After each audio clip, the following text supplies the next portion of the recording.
बिस्मिल्लाहिर्रहमानिर्रहीम। अस्सलाम वालेकुम स्टूडेंट्स, क्या हाल है जी? कैसे हैं आप सब? उम्मीद करता हूँ आप सब खैरियत से होंगे।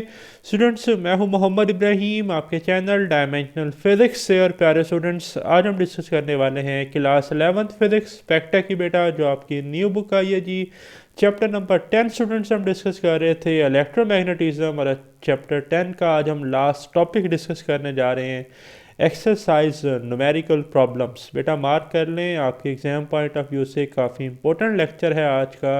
आपको पता है कि आपके लॉन्ग क्वेश्चन का जो पार्ट बी होता है, जिसमें पार्ट ए थ्योरी का होता है और पार्ट बी न्यूमेरिकल का होता है, जो कि 3 मार्क्स का पूछा जाता है, और आपने कोई से 3 न्यूमेरिकल्स बेटा पेपर में अटैम्प्ट करने होते हैं। तो जो बच्चे इस चैप्टर के पेयर्स कर रहे हैं, ज़ाहिर सी बात है वही इस वीडियो की न्यूमेरिकल पर आए होंगे। ठीक है, इस वीडियो के न्यूमेरिकल्स को समझने के लिए तो बेटा मैंने बड़े ही आसान तरीके से इन तमाम न्यूमेरिकल्स को सॉल्व किया है। ठीक है, और आपसे बस यही रिक्वेस्ट है कि वीडियो को पूरा सुने, तवज्जो से देखें किस किस तरह मैंने सॉल्व किया है, और एक दफ़ा इसकी रिटन प्रैक्टिस खुद करें। ठीक है, सुनने के बाद रिटन प्रैक्टिस लाजमी करनी है। मैंने जो ऑब्ज़र्व किया है, बच्चे रिटन प्रैक्टिस नहीं करते, या दूसरा काम ये करें कि एक न्यूमेरिकल सुने, उसके साथ ही साथ पेपर और पेंसिल ले लें, उसके साथ ही क्या करेंगे आप, रिटन प्रैक्टिस, फिर दूसरा सुने, फिर साथ उसकी रिटन प्रैक्टिस, तो इंशाल्लाह आपको ये उसी टाइम प्रिपेयर हो जाएंगे।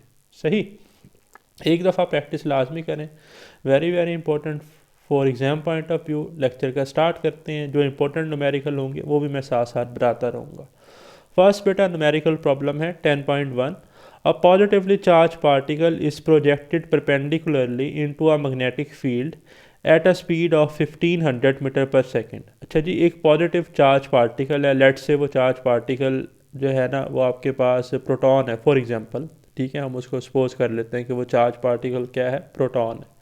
सही।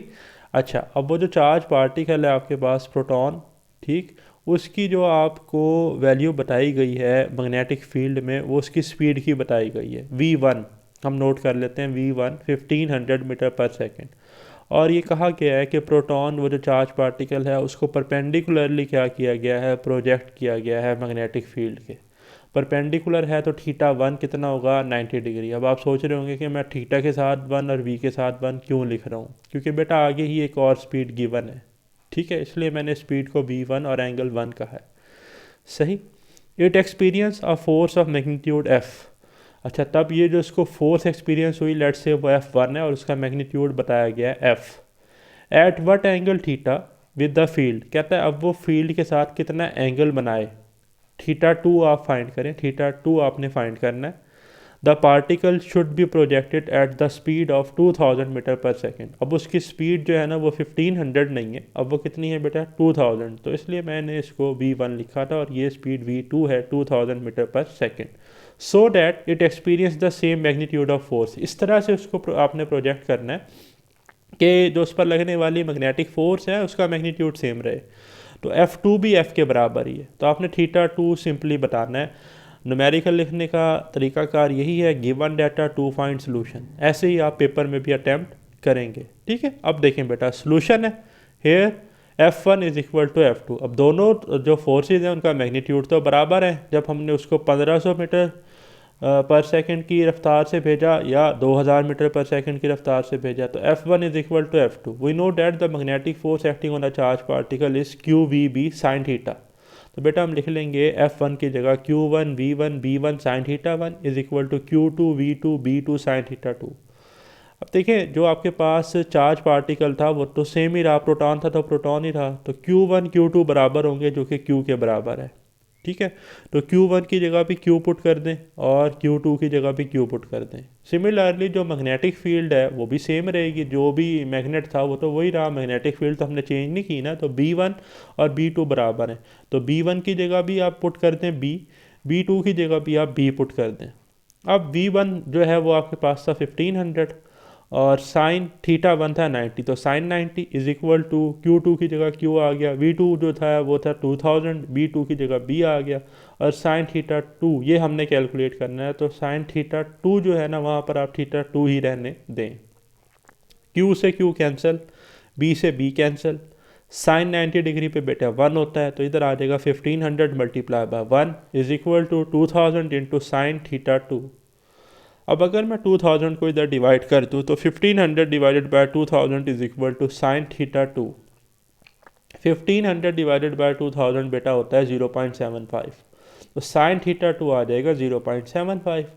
तो मुझे तो थीटा 2 चाहिए, तो apply sine inverse on both side, तो theta 2 is equal to sine inverse 0.75, तो बनेगा बेटा theta 2 is equal to 48.6 degree which is approximately equal to 49 degree. ठीक है, तो 49 डिग्री जो है ना जी वो रिक्वायर्ड एंगल था।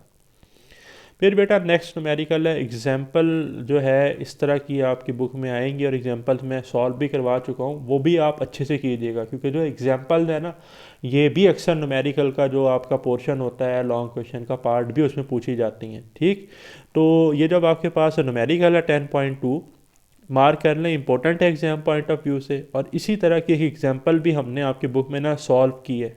ठीक है, तो वो भी आप ज़रा चेक कर लीजिएगा, मैंने सारे एग्जांपल्स जो हैं वो इस चैप्टर की अपलोड कर दी हैं। तो 10.2 है, electrons are accelerated from rest through a potential difference of 15 kilo volt. Electron है बेटा, सबसे पहले तो इलेक्ट्रॉन का मैस और चार्ज आपको ज़ुबानी याद होना चाहिए, क्योंकि यहाँ पर उसकी ज़रूरत पेश होने वाली है। इलेक्ट्रॉन का मैस होता है 9.1 मल्टीप्लाई 10⁻³ kg, और इलेक्ट्रॉन का चार्ज होता है 1.6 मल्टीप्लाई 10⁻⁻19 कूलम। ये दो वैल्यूज़ आप ज़ुबानी याद रखें, देखें यहाँ गिवन भी नहीं है। ठीक है, इसको एक्सेलरेट किया गया है रेस्ट से, कितने पोटेंशियल डिफरेंस से, 15 kilo volt.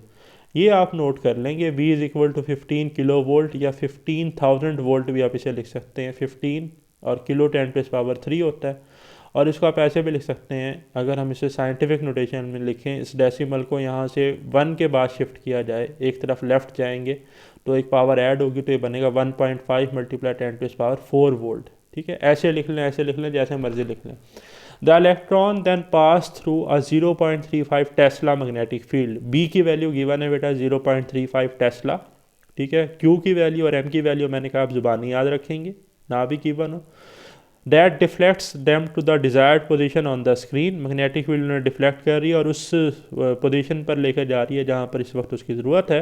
Find the magnitude of the maximum force that can electron can experience. Force on a charge particle in a magnetic field या फोर्स ऑन अ इलेक्ट्रॉन हमने calculate करनी है। Simple है, magnetic force जो आपके पास होती है ना बेटा, वो होती है F is equal to QV cross B। ठीक है, तो यहाँ पर उसने वर्ड लिखा find the magnitude of maximum force, तो मैक्सिमम होगी जब परपेंडिकुलर हो, मतलब साइन 90 पे 1 होता है। For maximum force theta is equal to 90 degree, so F maximum is equal to Q V B sine 90, sine 90 1 हो जाएगा, तो मैक्सिमम फोर्स होती है क्यू वी बी। जस्ट आपने क्या करना है, क्यू वी बी को मल्टीप्लाई करेंगे तो आंसर आ जाएगा, लेकिन इतना भी काम आसान नहीं है। वो कैसे, मैंने कहा important numerical exam point of view से। यहाँ कहीं स्पीड नज़र आ रही है, अब भाई अक्सर बच्चे इसी को स्पीड लिख देते हैं, ये पोटेंशियल डिफरेंस है, ये बड़ा वी है, स्पीड छोटा वी होता है। ठीक है, तो स्पीड नहीं है हमारे पास, हमने सबसे पहले ये छोटे वी की वैल्यू निकालनी है, ये इसलिए तो थोड़ा सा ट्रिकी न्यूमेरिकल है। ठीक, first we calculate velocity of electron. ठीक है, तो वो आसान है, कैसे देखें, वर्क एनर्जी प्रिंसिपल पढ़ा ना, work done on a body is equal to change its kinetic energy, W is equal to K dot E। देखिए बेटा, हमने पोटेंशियल डिफरेंस का फार्मूला पढ़ा था, V is equal to W over Q, तो W is equal to QV, और kinetic energy हमारे पास होती है 1/2 mv स्क्वायर, तो W की जगह QV पुट कर दें, is equal to 1/2 mv square. ठीक है जी, m इंटू वी स्क्वायर। सही, अब आप इस 2 को मल्टीप्लाई करेंगे QV से, 2QV is equal to mv square.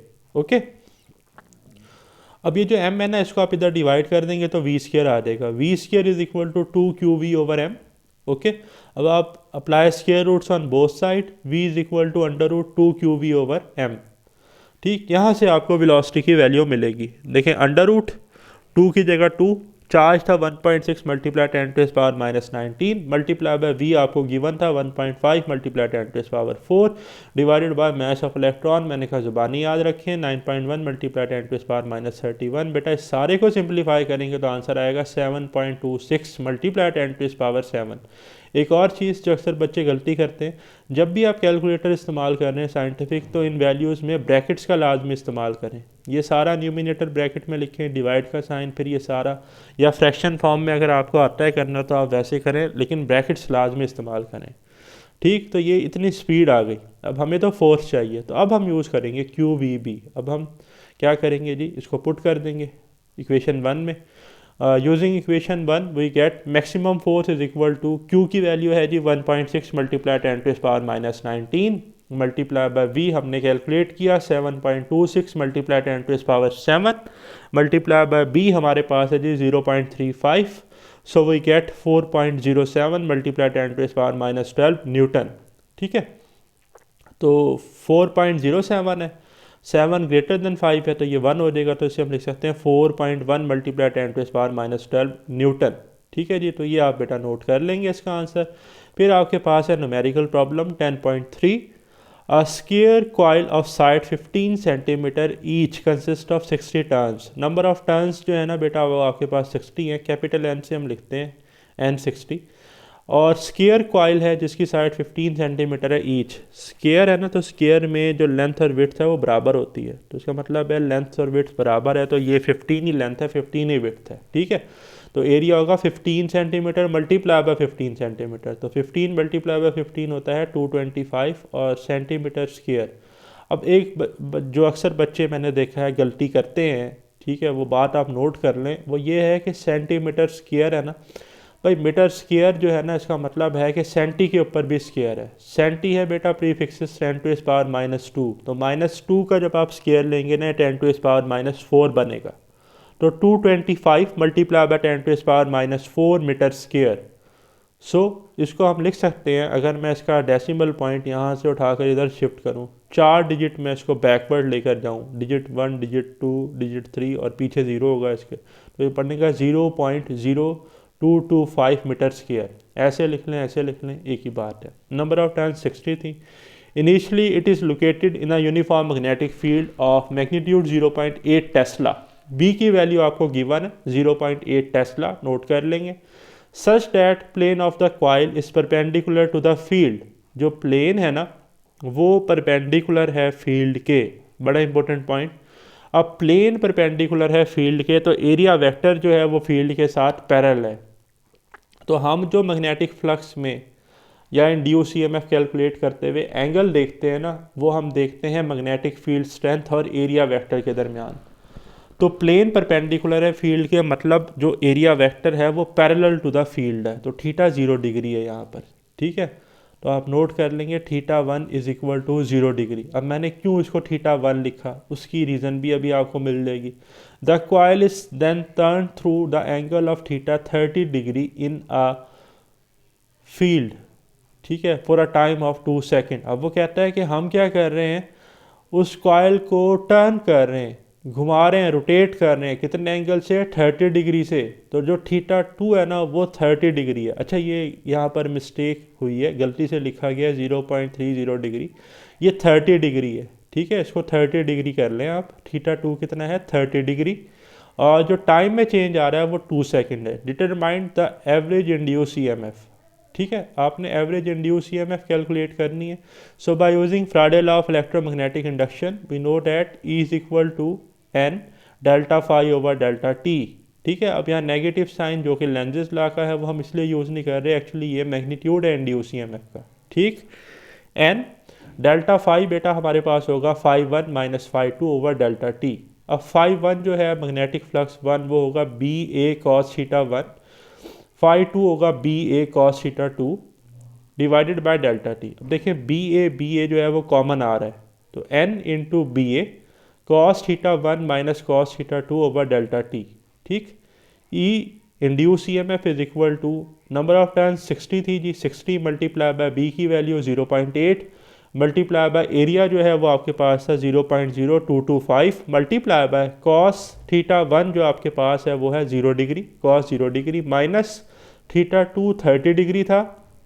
Again कह रहा हूँ कि ये मिस्टेक से 0.30 है, ये 30 डिग्री एक्चुअली। ठीक है, तो थीटा 2 कितना है, 30 डिग्री है, जो कि मैंने इधर आपको दिखाया हुआ भी है। अगर आप देखें यहाँ पर, ये देखें 30 डिग्री।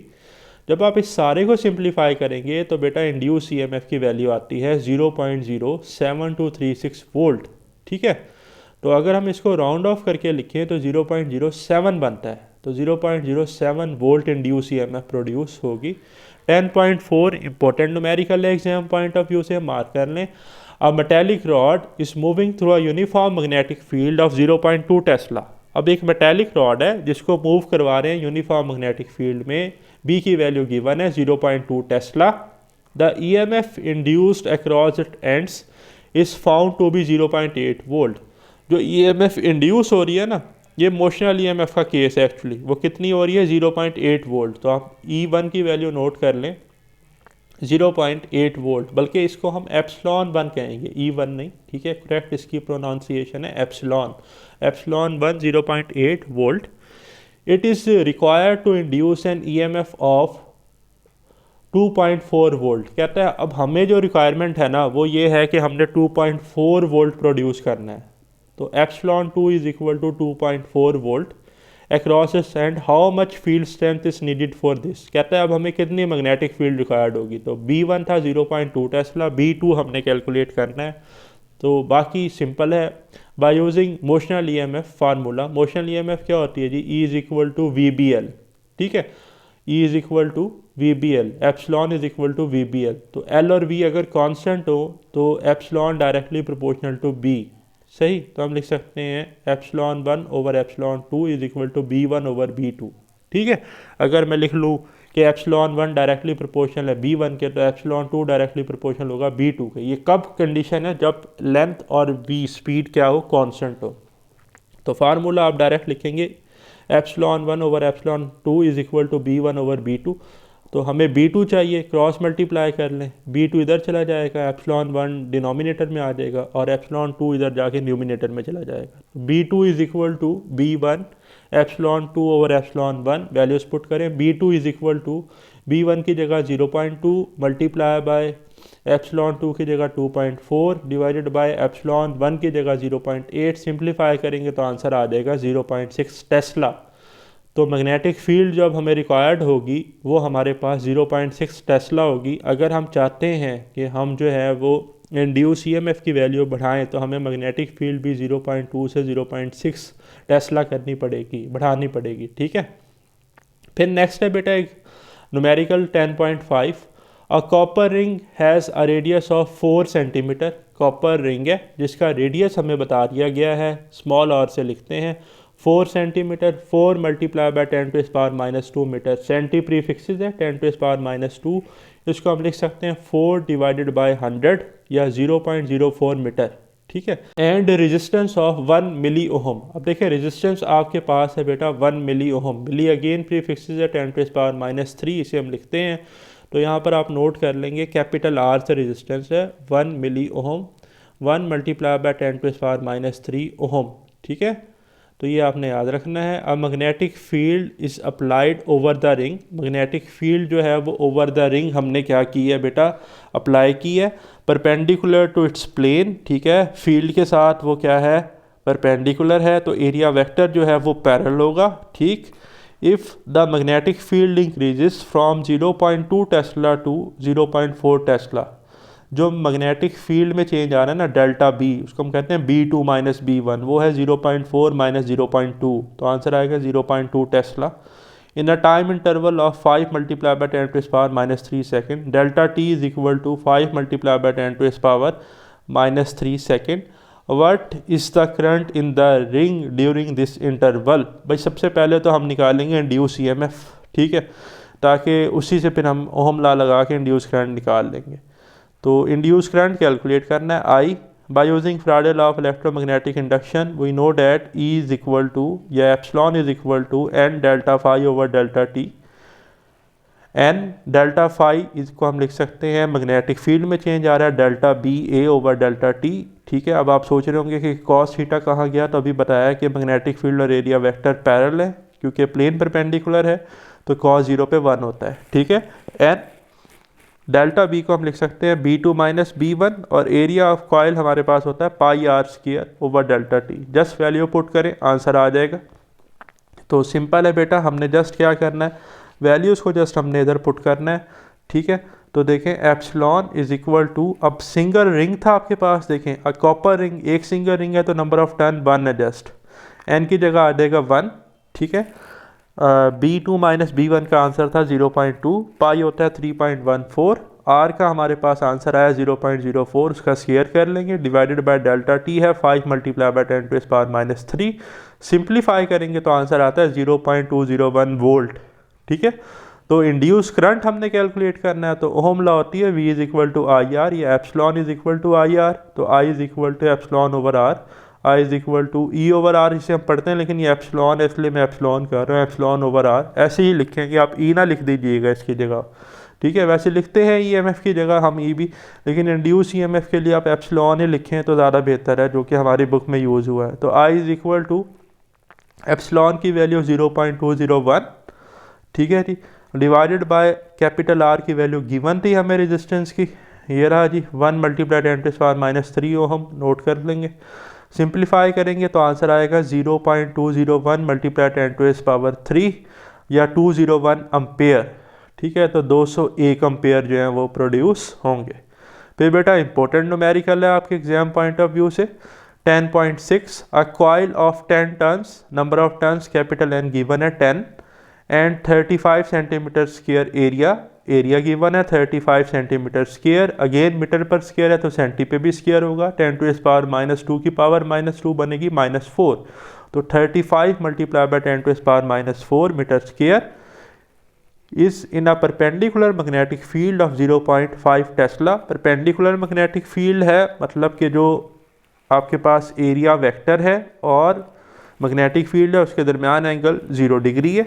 ठीक है, ये चीज़ आप नोट कर लेंगे, ऑफ 0.5 टेस्ला। बी की वैल्यू नोट करें, delta B 0.5 tesla, delta B की वैल्यू गिवन है।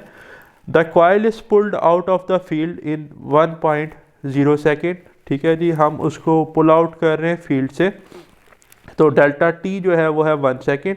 Find the induce EMF in the coil as it pulled out of the field. ठीक है, जब हम उसको पुल्ड आउट करते हैं फील्ड से तो तब हमने इंड्यूस EMF कैलकुलेट करनी है, एप्सिलॉन की value.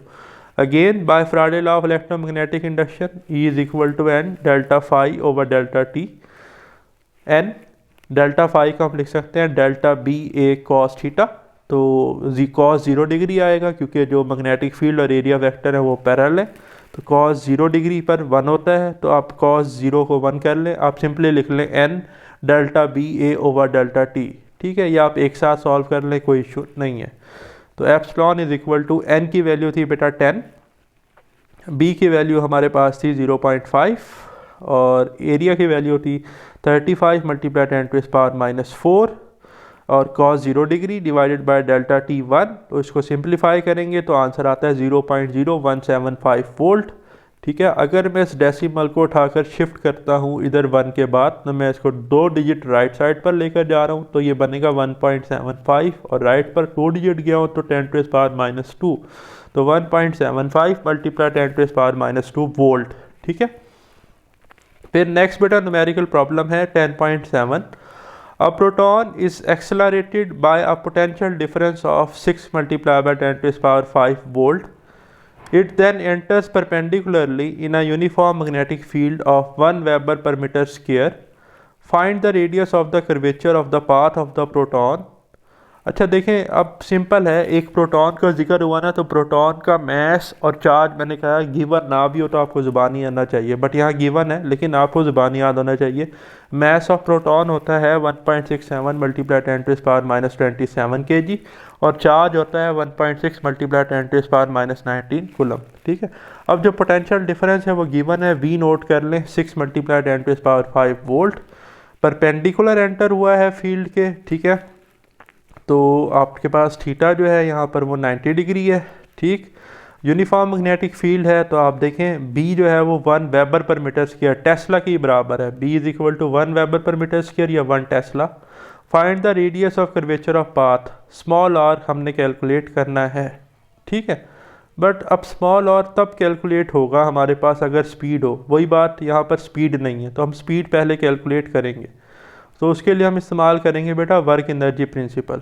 Work done on a body is equal to change in its kinetic energy, W is equal to K dot E। ठीक है, इससे पहले भी मैंने एक न्यूमेरिकल में यूज़ किया है, ये यहाँ पर भी हम यूज़ कर रहे हैं।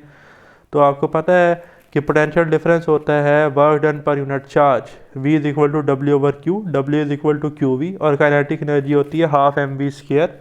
सो आप इसे लिख लेंगे 1/2 mv² is equal to Q V. तो हमें v² चाहिए तो 2 इधर जाके क्यू वी से मल्टीप्लाई होगा और m डिवाइड हो जाएगा। v² is equal to 2 Q V over m। v is equal to both side square root लें तो आ जाएगा √2 क्यू वी ओवर m।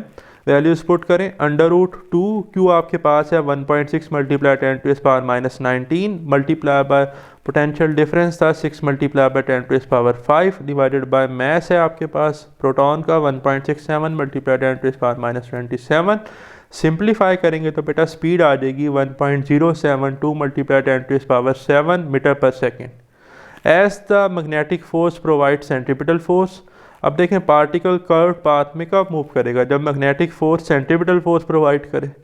तो F B is equal to F C, magnetic force होती है Q V B. अब ये Q V B sine theta क्यों नहीं लिखा, देखिए मैंने कहा था परपेंडिकुलर है, थीटा 90 है, तो साइन 90 पे क्या होता है बेटा 1 होता है।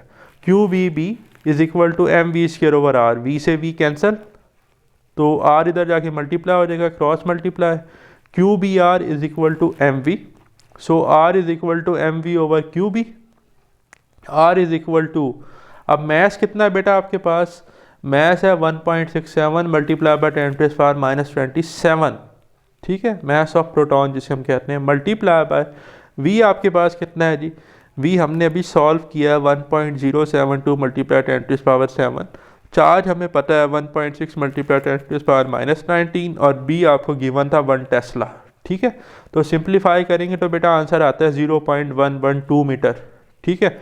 या अगर मैं इस डेसिमल को उठाकर इधर लेकर जाता हूँ 11 के बाद तो ये पढ़ा जाएगा 11.2, 2 डिजिट राइट पर गया हूँ तो 11.2 मल्टीप्लाई 10⁻⁻2 मीटर, या ऐसे हम लिख सकते हैं 11.2 सेंटीमीटर। तो ये रेडियस होगा जी हमारे पास, ठीक है, जो चार्ज पार्टिकल प्रोटॉन बनाएगा। फिर 10.8 है बेटा, मार्क कर ले, इंपॉर्टेंट है एग्जाम पॉइंट ऑफ व्यू से। A proton enters a uniform magnetic field B 0.300 weber पर मीटर स्क्वायर, ठीक है, वेबर पर मीटर स्क्वायर अगेन टेस्ला है, B की वैल्यू नोट करें 0.300 वेबर पर मीटर स्क्वायर या 0.300 tesla in a direction making an angle 45 degree with the magnetic field. Theta note करें जी 45 डिग्री है। What will be the radius of the circular path if the velocity of proton is 10⁻4 metre पर second. तो velocity note करें 10⁻4 metre पर second. अब charge मैंने कहा था, देखें यहाँ पर नहीं दिया उसने इस न्यूमेरिकल में, आपको ज़ुबानी याद होना चाहिए, इसी वजह से ये स्टेटमेंट इंपॉर्टेंट है एग्जाम पॉइंट ऑफ व्यू से, क्योंकि यहाँ 2 वैल्यूज़ हैं नहीं, तो ज़्यादातर बच्चे जो है ना वो वहीं बेचारे जो है रह जाते हैं, उन्हें 2 वैल्यूज़ तो याद ही नहीं होती, तो कहते हैं 2 वैल्यू तो हमें पता ही नहीं सॉल्व कैसे करेंगे। तो ये इसलिए कहता हूँ कि वैल्यूज़ याद रखें। चार्ज कितना है प्रोटॉन का 1.6 मल्टीप्लाई 10⁻⁻19 कूलम और मैस है 1.67 मल्टीप्लाई 10⁻⁻27 kg। अब हमने बताना है what will be the radius of circular path, R की वैल्यू। तो सिंपल है, अभी तो हमने फार्मूला बनाया था ऊपर वाले न्यूमेरिकल में, आर के लिए क्या था mv ओवर क्यू बी। अब मैं इधर डायरेक्ट यूज़ करूँगा ये, ठीक है। As the magnetic force provide the centripetal force, so radius क्या होता है mv ओवर क्यू बी, जब magnetic force centripetal force provide करे एफ बी एफ सी के बराबर हो। जस्ट वैल्यूज पुट करें, R is equal to mass है 1.67 multiply by 10⁻⁻27 multiply by 10⁻4 V की वैल्यू डिवाइडेड बाय क्यू आपके पास है बेटा 1.6 multiply by 10⁻⁻19 multiply by B आपके पास है 0.300। सिंप्लीफाई करेंगे तो आंसर आ जाएगा 2.46 मल्टीप्लाई बाय 10⁻4 मीटर, ठीक है, नोट कर लेंगे जी। फिर बेटा आपके पास न्यूमेरिकल है जी 10.9, 3 identical conducting rods L1, L2 and L3 are moving in a different planes with the same speed।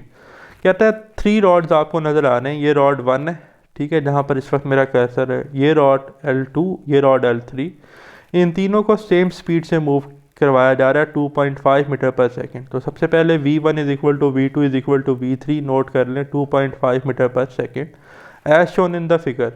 The length of each rod is 60 centimetre, length भी सबकी सेम है, ठीक है। तो L1 is equal to L2 is equal to L3 लिख लें या खाली L लिख लें which is equal to L, वो कितनी है 60 सेंटीमीटर, तो मैंने L लिखा है 60 सेंटीमीटर, 10⁻⁻2, तो 60 डिवाइडेड बाय 100 बनेगा 0.6 मीटर, ठीक है। A constant magnetic field of magnitude 0.5 Tesla is directed along z axis। अच्छा, b की वैल्यू लिखें 0.5 Tesla, directed along z axis. अब देखिए बेटा, ये x एक्सिस है, ये y एक्सिस है, ये z एक्सिस है। तो ये जो z एक्सिस है ना, इसकी तरफ b की डायरेक्शन आपको नज़र आ रही है along z एक्सिस, ये जो पिंक कलर की लाइन है, ठीक है। अब ये कहाँ पर है? along z एक्सिस है ना, तो मैग्नेटिक फील्ड है z एक्सिस। अब एक चीज़ जो बड़ी इंपॉर्टेंट है, अगर आप रॉड 1 को देखें तो जो इसका ग्रीन वेक्टर है ये वेलोसिटी है।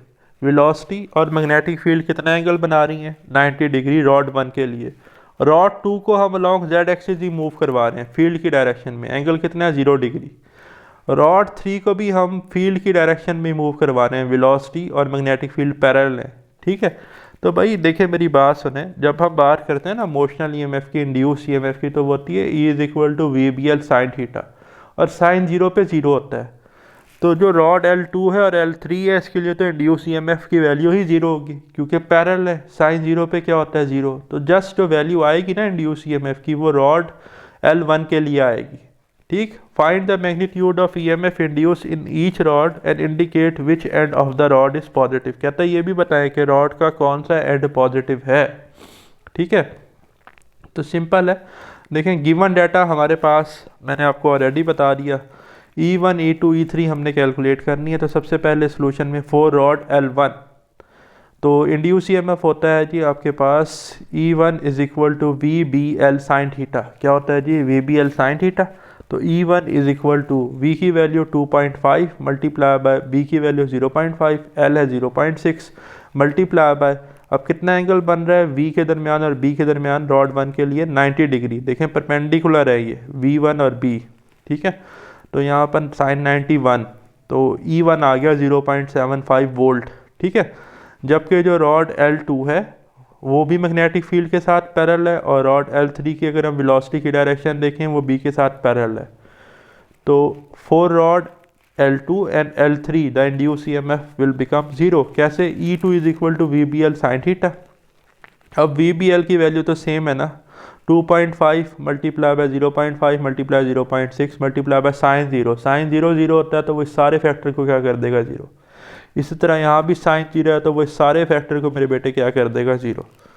तो थीटा 0 होने की वजह से रॉड L2 और L3 में इंड्यूस ईएमएफ प्रोड्यूस नहीं होगी, सिर्फ किस में होगी? रॉड L1 में। अब उसने एंड में लिखा है कि इंडिकेट करें कि which end of the rod is positive, ठीक है, ये भी हमने बताना है।